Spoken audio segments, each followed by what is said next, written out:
So, what brings you here? Look, I really don't want to go back to the other room. That weird smushy thing that keeps obsessing over brain rot is seriously getting on my nerves. Can I just stay here for a bit? I want to feel at ease with myself for once. Sure thing. You can stay here as long as you'd like. Just don't disturb me or cause any trouble, alright? Thanks. I promise I won't cause any trouble. But if I leave, he'll just find me again and annoy us. We need something to keep him at bay. What about those awful line simulators that have you waiting forever? Considering his attention span is probably super short, that might actually work. Wait, maybe not. Actually, you know what? That might actually work. Alright, sounds like a solid plan. You do your thing. I'll stay here and I won't cause any trouble. Alright, and with that being said, let's dive in.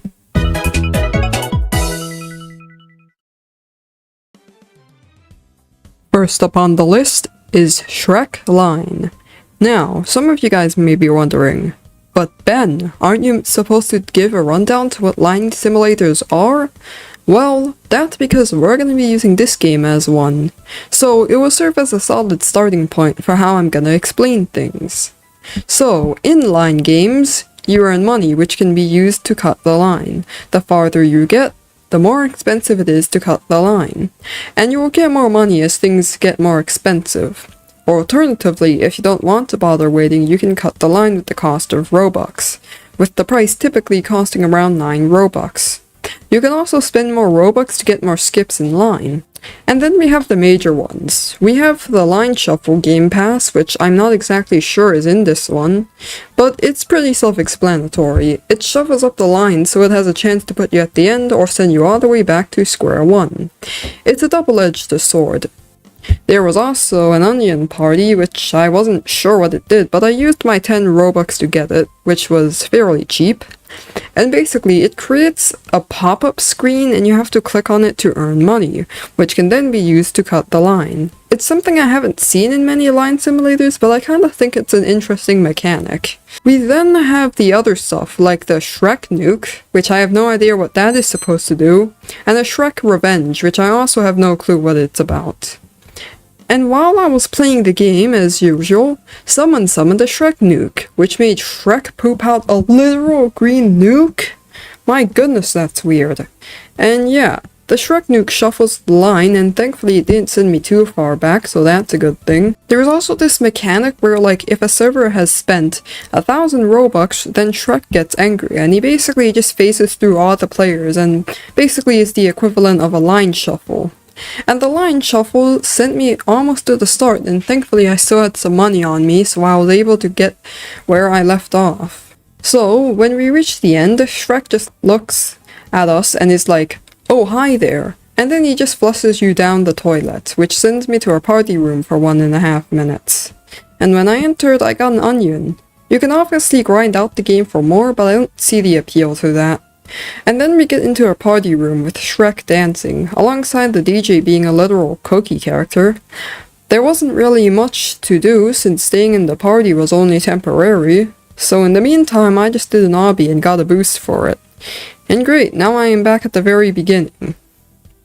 Well, that concludes Shrek Line. The game's fine for what it is. I mean, at least we did get to see some new mechanics which were like, cool, I guess. But anyways, on to the next game.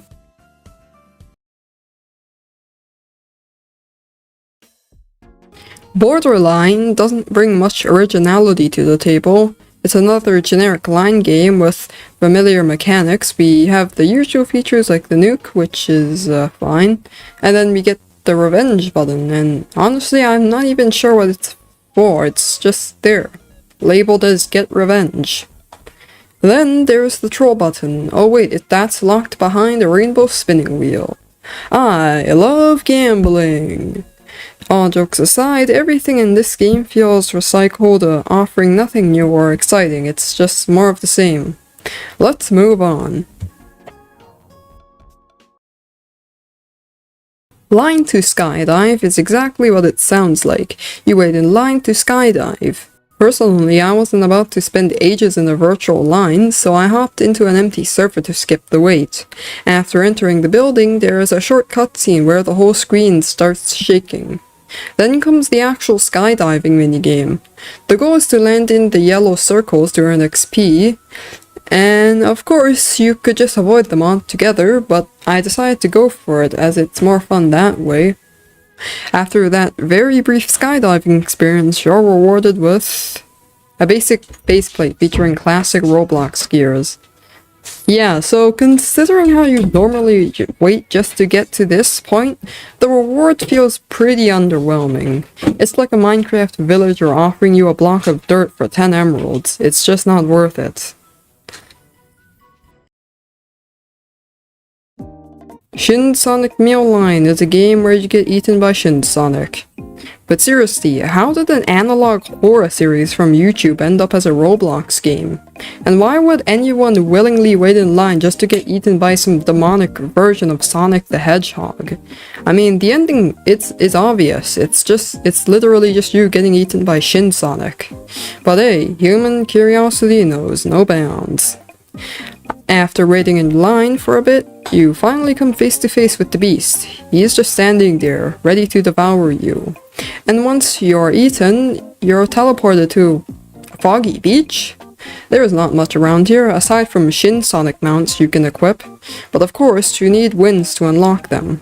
There is really not much else to this game, so let's move on. Checkout Line Simulator was something. First off, the game has almost no actual players, so what did they do to make it feel active? Yep, they threw in a bunch of NPCs, but even with those, the entire game still feels hollow and lifeless. Also, can someone explain why Notive is in this game? Didn't they face some serious allegations a while back? What is he doing in here? Anyway, yeah, this one felt mediocre. Just another generic game. Plus, I wasn't about to waste time standing in a line full of NPCs trying to reach the end. Yeah, there's not much else to say. Oh no, the plane's crashing. We better get out of here. Oh wait, we have to stand in line? Yeah, so this one is just another generic line simulator, but with a slightly different concept. It's a fresh idea for a line game, and that makes it sound pretty interesting at first. However, there are some issues. First, the game uses AI-generated thumbnails, and second, the description is just spammed with tags. Now, I don't want to discourage the developer, but if you're going to claim your line simulator is good, you should at least back it up. Plus, making a game based on line simulators isn't the best long-term move. If the trend dies, so does your game.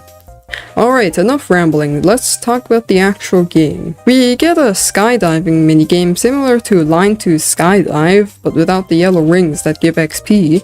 While I was skydiving, the game took a bit to load the chunks, and it got to the point where the gameplay froze for a bit. Yeah, they kind of messed up that part, but it wasn't a huge issue. After the short-lived skydiving experience, we end up at a house with not much else in it. This just shows how the developers didn't put much time into the game. Again, I get that they tried and I'm not trying to knock their effort, but this game definitely has a lot of room for improvement.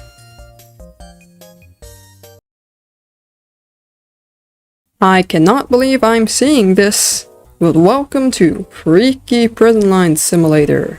Now, I was originally gonna put this one in my first video talking about these line simulators, but I was kind of unsure due to like the appropriateness of it. But the game claims that it is a joke made for comedic purposes only, and to not take anything seriously. And if there was anything over the top, it probably wouldn't even be allowed on Roblox, so hopefully I won't have to resort to blurring out things. Upon joining, there's like this baby that I'm 50% sure is like pre-modeled, alongside some soldier laying down saying we have to contain the freakiness. I have no idea what he means by that, but okay. And yeah, the baby is just rambling about things that I have zero clue about. However, the good news is that I was actually near the end, so I didn't have to wait an absurd amount of time to get there. This game also claims to have a quote-unquote Riz Freaky Party, so I wanted to see what kind of horrors would await there. Alongside whatever this thing is, that's like a citrus that is also rambling about things. So entering the quote-unquote Riz Freaky Party, there was like not anything too overboard, but there are still some moderately suggestive NPCs and things around the place, but thankfully I don't have to blur out anything. Oh my goodness, that wouldn't be the greatest. And then there was the cafeteria, which had a VIP room. You can get perks such as unlimited time in the cafeteria alongside a soldier holding a rifle that is offering you the VIP pass. And then there was like this desert temple looking place. I thought it was some sort of boss battle, so I decided to skip it. And then there was like this weird Negro girl looking character that's like slightly suggestive. All she says is that this game kind of sucks, whatever. Yeah, I think it's a bit odd how they couldn't even get her dialogue right, like they can't even spell whatever right. You can also do other stuff in the cafeteria, such as completing obbies and exploring the place to earn stuff like skips and whatnot. So I decided to check out what the whole desert temple thing was all about.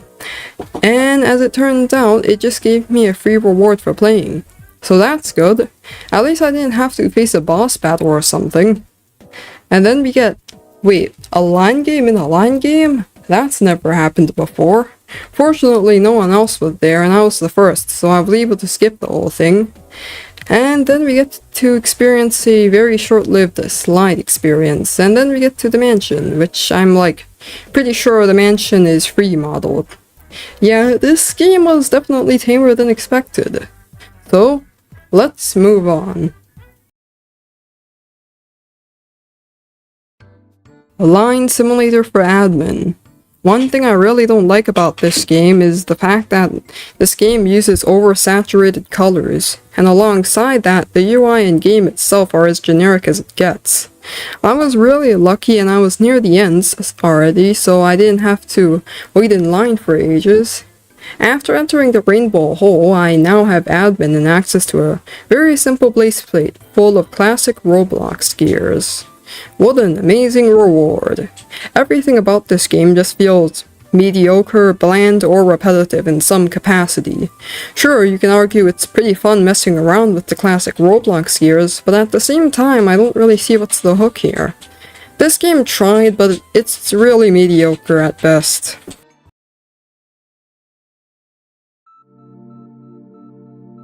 Well, that concludes Line Simulators Part 2. I can't really say much without reiterating what I said prior, because all of these games are just so boring and are just mediocre at best.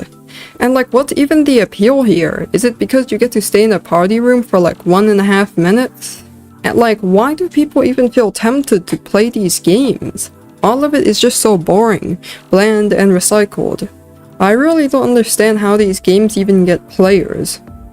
When RNG games came out, I thought it couldn't even get any lower than this. But line games, these are on a whole new level of no gameplay. Like, can you even call standing in line gameplay? At this point, it's not even a game anymore. If there's a trend that can get lower than line simulators, I'm curious to see how that's gonna turn out. But anyways, with that being said, thank you all for watching, and I will see you all next time.